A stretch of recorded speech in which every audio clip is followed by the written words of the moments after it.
Hello, नमस्कार मेरे सभी प्यारे बच्चों को और मेरे सभी देखने वाले साथियों को। मैं आ गया हूँ एक लेक्चर लेकर। इतिहास का जो लेक्चर है वो 6 नंबर लेक्चर लेकर आ गया हूँ। तो मैं अपना इंट्रोडक्शन दे देता हूँ। पहले my self S D Vajpayee, मैं द यूनिवर्स क्लासेस का ऑनर और टीचर हूँ और मैं हिस्ट्री की सीरीज में चल रहा हूँ। आप लोग समझने की कोशिश करेंगे। आज आपको मैं देखिए, कुछ लोगों की शिकायत थी कि जो मैं बोल के समझा रहा था उसको थोड़ा सा लिख के भी समझा दिया जाए, ज़्यादा बढ़िया रहेगा। इसलिए मैंने आज इसको थोड़ा सा एक सिस्टमेटिक वे में लाने की कोशिश की है। ठीक है, तो चलते हैं। आज हमारा लेक्चर नंबर 6 होने वाला है और लेक्चर नंबर 6 में देखेंगे कि जो ऋग वैदिक काल था, हमने आपको पढ़ाया था कि जो हमारा ऋग वैदिक पीरियड था और उस ऋग वैदिक पीरियड की खासियत ये रही थी कि वहाँ पर सब चीज़ें अच्छी थी। मतलब चाहे स्त्रियों की अवस्था की बात कर ले, जैसे मैंने पिछली वीडियो में आपको पढ़ाया था, लोपा, मुद्रा, घोषा, शिक्ता, विश्वासा, ये जो नारियां होती हैं बहुत ही उच्च क्वालिटी की ऋग वैदिक काल में हुई थी। स्त्रियों की इच्छा जो अवस्था थी वो काफ़ी अच्छी थी, उनको बराबर का दर्जा कहीं ना कहीं समाज में मिलता था। और अगर हम अब चलें, अगर हम उत्तर वैदिक काल की बात करें, ये जो उत्तर वैदिक काल है इसका टाइम पीरियड देखिए। ये आपने पढ़ा था, मैंने ऋग वैदिक काल का पीरियड पढ़ाया था। ऋग वैदिक काल सुना होगा। ऋग वैदिक काल में जो मैंने पीरियड बताया था, वो पीरियड जो मैंने बताया था वो मैंने बताया था कि 1500 से 1000, ठीक है ना। और फिर ये उसके बाद का एक पीरियड है, ये उत्तर वैदिक काल के अंदर आ जाता है। ठीक है, ये भी ईसा पूर्व है। अब इसकी टाइम पीरियड आप देखिए, उत्तर वैदिक काल की समय सीमा कितनी है? 1000 से 600 ईसा पूर्व है। ठीक है, अच्छा, इसकी सबसे खासियत बात हम लोग समझने की कोशिश करेंगे कि इसमें 4 वर्णों की बात कही गई है। कितने वर्णों की बात कही गई है? इसके अंदर 4 वर्णों की बात कही गई है। 4 वर्ण में हमारे ब्राह्मण, क्षत्रिय, वैश्य और शूद्र आते हैं। अच्छा, इन तीनों में एक खासियत ये होती थी कि जो ऊपर के 3 थे, यानी ब्राह्मण, क्षत्रिय और वैश्य थे, ये एक ही रंग रूप वाले थे। यानी इनका जो कलर होता था वो डिफर नहीं होता था। गोरे हैं तो गोरे ही होंगे, है ना। और इनके लिए क्या था, ये द्विज कहलाते थे। मतलब इनके लिए एक अवधारणा थी उस समय की कि इनको द्विज की तरह प्रस्तुत किया जाता था। मतलब एक द्विज वर्ड का यूज किया जाता था इनके लिए। पुनः जन्म के रूप में ये अवधारणा मानते थे कि ये पुनः जन्म के रूप में आते हैं। अच्छा, जनेऊ धारण करते थे, यानी इनका यज्ञोपवीत संस्कार उस समय होता था। इनका यज्ञोपवीत संस्कार जो होता था बहुत अच्छे समारोह के तौर पे किया जाता था। आगे चलते हैं। अच्छा, ये जो चौथा है यहाँ पर शूद्र। अब देखिए, ऋग वैदिक काल में क्या था कि ऐसा नहीं था कि उस समय की स्थिति में ऐसा कोई पक्षपात वाली बात होती हो, लेकिन यहाँ पर आप देखिए शूद्र के साथ क्या होने लगा, इनकी स्थिति बद से बदतर हो गई। अब क्यों हो गई, जरा उस पर हम नजर डालते हैं।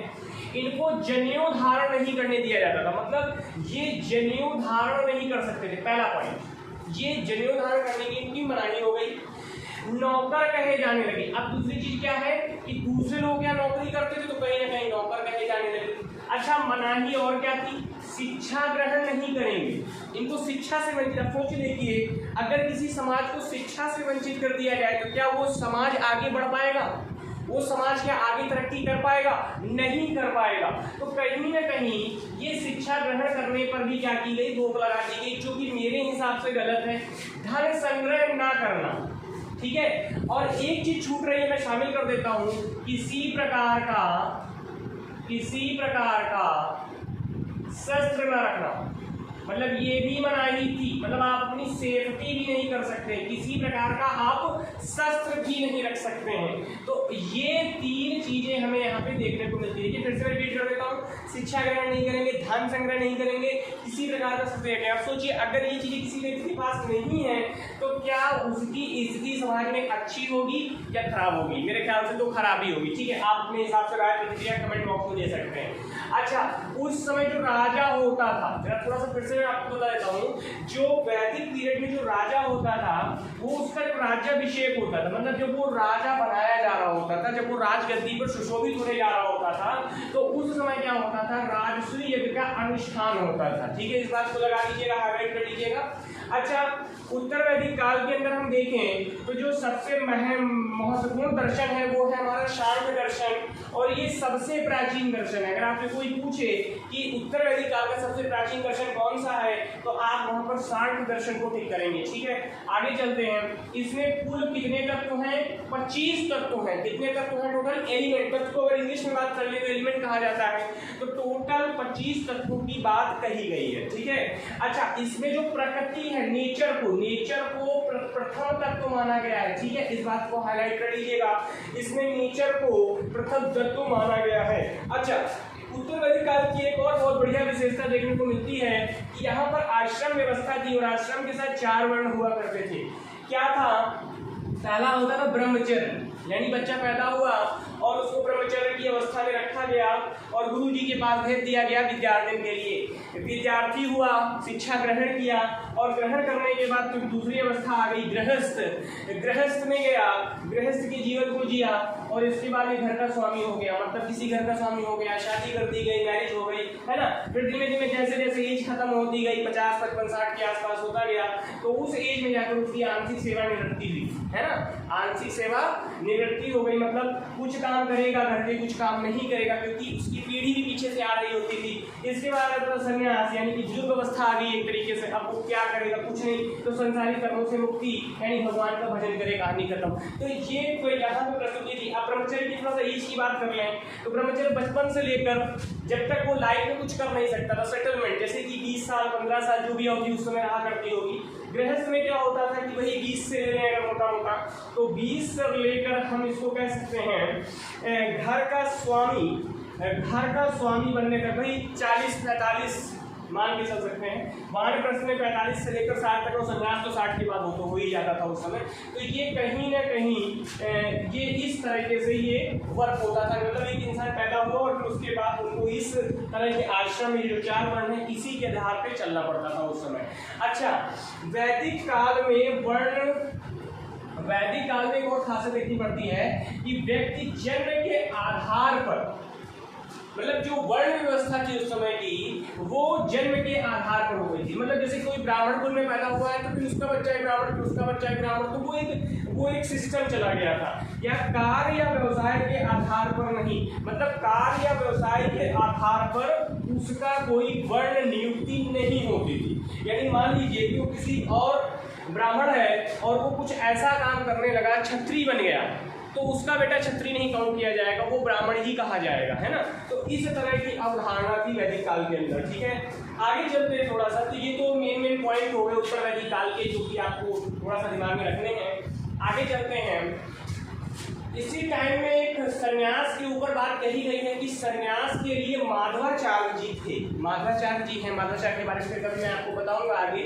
तो माधवाचार्य जी ने 2 मार्ग बताए हैं सन्यास के लिए। देखिए, सन्यास के लिए 2 मार्ग बताए हैं। एक है सदेह, यानी कि देह के रहते कर्मों का त्याग, यानी शरीर तो है लेकिन कर्मों का ही त्याग कर दिया है, कर्म ही नहीं करना है जीवन में, तो इसे सदेह संन्यास कहा जाएगा। ठीक है, अच्छा, दूसरा देख लेते हैं विदेह। विदेह का मतलब क्या है कि देह त्याग पर संसारिक कर्मों से मुक्ति, यानी जब शरीर ही समाप्त हो जाएगा तो ऑटोमेटिक आपके कर्म बंद हो जाएंगे। आप कहाँ से कर्म करोगे? क्योंकि शरीर होता है तो भी तो आप कर्म करते हो, आपके पास जो इंद्रियां होती हैं उन्हीं के आधार पर तो आप कर्म कर रहे होते हो संसार के अंदर, तो कहीं ना कहीं वो खत्म हो जाएंगी, समाप्त हो जाएंगी। तो आगे चलते हैं।